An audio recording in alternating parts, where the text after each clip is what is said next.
Brasil é o lugar que mais tem oportunidades hoje no mundo. Não existe oportunidade onde o mercado tá saturado. A oportunidade tá onde tá tudo ferrado. Só que as pessoas não percebem isso. Aí fica com aquele papo pessimista, o Brasil é uma bosta, isso aqui. É difícil? É, muito difícil. O dinheiro existe para quem consegue transformar uma ideia em um negócio. Se você tem uma ideia, você não tem nada. Tipo, você tem criatividade, tipo, parabéns. Mas você tem que ter mais do que uma ideia. Você tem que ter uma boa execução. Você precisa entender como o mercado pensa pra conseguir atingi-lo. Porque se você ficar com esse ranço, mas o mercado, capitalismo... Cara, então não reclama da vida que você tem. Entenda o que o mercado precisa. E se você quer fazer parte dele, você não precisa se vender, você não precisa se sujar, você não precisa molhar a mão de ninguém. Isso aí existe? Claro que existe. Mas vai pesquisar pra saber se é todo mundo assim. Eu tinha uns 7 anos, a gente estudava escola particular, somos em 3 irmãs em casa. Aquela coisa, né, pra pedir desconto no atacado, era aquela escolinha do bairro, tá, mas que bom, conseguimos estudar bem, beleza. E aí tinha a rica da classe, assim, né, era classe média e tinha a rica. E aí ela chegou e falou, meu pai fez uma poupança, eu tinha uns 7 anos, pra gente ter um carro quando a gente fizer 18 anos. Natália, visionária desde aquela época, falou, carai, velho, um carro. E eu já queria fugir de casa desde aquela época. É sério, eu fazia planos já de fuga. Não, se eu levar uma maçã, eu preparava a mochilinha e tal. E aí eu falei, beleza, eu preciso ter um carro com 18. E aí perguntei pros meus pais se eu tinha uma poupança que nem ela tinha pra comprar o carro. Meu pai falou, não, cresça e apareça. Imagina, auge da inflação, confisco da poupança, foi bem naquela época, ali 91, 92. Eu falei, bom, então eu preciso... Acho que é da mesma idade, então. Preciso dar os meus corre, eu sou de 85. Preciso dar os meus corre. Como é que eu vou fazer pra ter dinheiro pra comprar um carro aos 18? E aí, de vez em quando, meu avô vinha e dava, tipo, uma moedinha pra gente. Naquela época ainda era cruzeiro, um pouco depois, né, que virou real, ali em 94, 95. E aí eu falei, preciso de dinheiro. Comecei a juntar dinheiro. Pequena mesmo, já comecei a pedir pra trocar o presente de aniversário pra todo mundo por dinheiro, guardava tudo num cofrinho, e aí eu ia juntando. Eu fazia cálculos e eu fiz um alfabeto, doida, eu sei. Eu fiz um alfabeto codificado, pra que só eu soubesse quanto dinheiro tinha no meu cofre. Quantos anos você tinha? Eu comecei com 8, mas o alfabeto codificado foi com 9.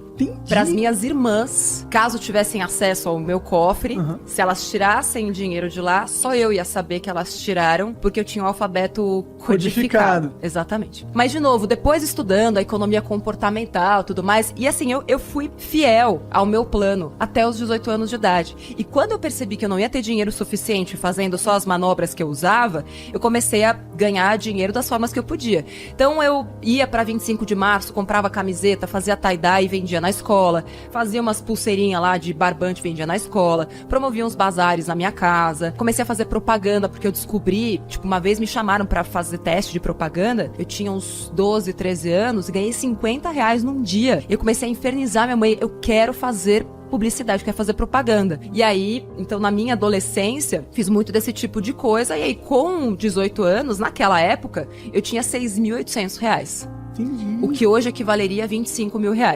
No fim das contas, a minha madrinha tinha feito, sem eu saber, um consórcio pra mim, no meu nome. E quando eu fiz 18 anos, ela foi contemplada. E eu nunca soube disso. Na sorte, assim? Na sorte. Aos 18. Eu não sei se ela deu um lance, porque eu odeio o consórcio. Então, assim... Mas enfim, e aí a carta era de R$11.900. E aí deu pra comprar um casinho, peladinho, mas que era maravilhoso. E aqueles R$6.800, falei, bom, isso aqui vai ser o meu primeiro passo para o meu apartamento quando eu sair da faculdade. E aí que eu comecei a investir, porque até então eu nem sabia que existia investimento. Eu fico pensando, eu já fiz esse cálculo, né, de quanto dinheiro eu perdi dos 8 aos 18.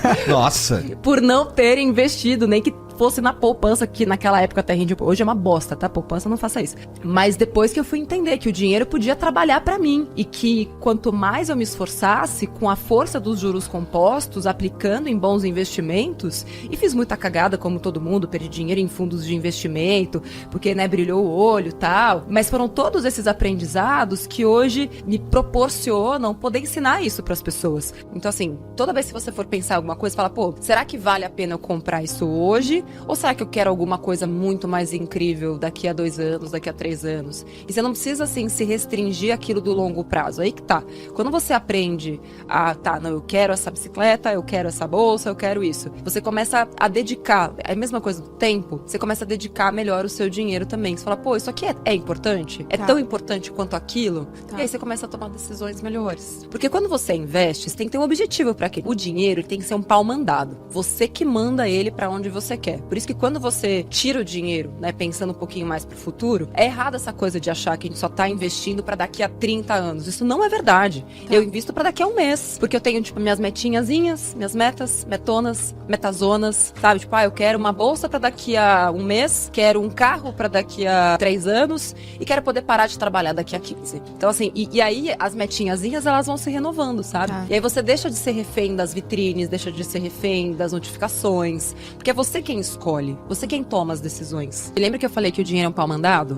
Então, primeiro você vai definir o que você quer com ele. Por exemplo, eu sempre recomendo que você tenha primeiro uma reserva de emergência. O que é uma reserva de emergência? São 6 meses do seu custo de vida investidos num lugar que seja super fácil de tirar. Então, tipo uma dessas contas digitais, numa conta digital ou num CDB que pague no mínimo 100% do CDI. Tem vídeo no canal ensinando o que é isso, tá?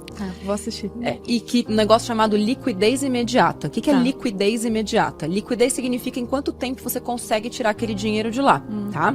Então, se for liquidez 3 anos ou vencimento 3 anos, não é uma boa reserva, um investimento para reserva de emergência. Tem alguns lugares que você vai encontrar, tipo, D mais 0. Isso significa que você pode tirar o dinheiro a qualquer momento. Então, primeiro, reserva de emergência, 6 meses do seu custo de vida, esse dinheiro vai estar trabalhando lá.